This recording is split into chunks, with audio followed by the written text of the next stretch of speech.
நாடி வருமோ அப்படிதான் இந்த 2 குட்டி தங்கங்களையும் தூக்கிட்டு வந்திருக்காங்க. பார்த்து பார்த்து மொட்டை அடிச்சு சந்தனத்தை தடவி சமாதானமும் படுத்தி வச்சிருக்காங்க.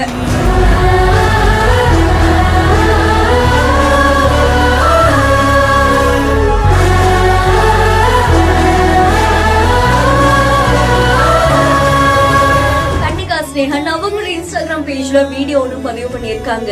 இந்த வீடியோல அவங்களுடைய 2 குட்டி தங்கங்களுக்கும் மொட்டை அடிக்கிற ஃபங்க்ஷன் தான் நடத்திருக்காங்க. இந்த ஃபங்க்ஷனுக்கு அவங்களுடைய சொந்த பந்தங்கள்ல எல்லாரையும் அழைச்சிருக்காங்க. அது மட்டும் இல்லாம அந்த 2 குட்டி செல்லங்களுடைய தாத்தாவான அவருமே மொட்டை அடிச்சிருக்காரு. அதை தொடர்ந்து சொந்த பந்தங்கள் எல்லாரையும் கூப்பிட்டு ரொம்ப சிறப்பா இந்த ஃபங்க்ஷனை நடத்திருக்காங்க. கெடா விருந்து வச்சிருக்காங்க. பார்க்கும் போதே அசத்தலா இருக்கு. அண்ட் இந்த வீடியோ சமூக வலைதளங்கள்ல வைரலா பரவிட்டு இருக்கு.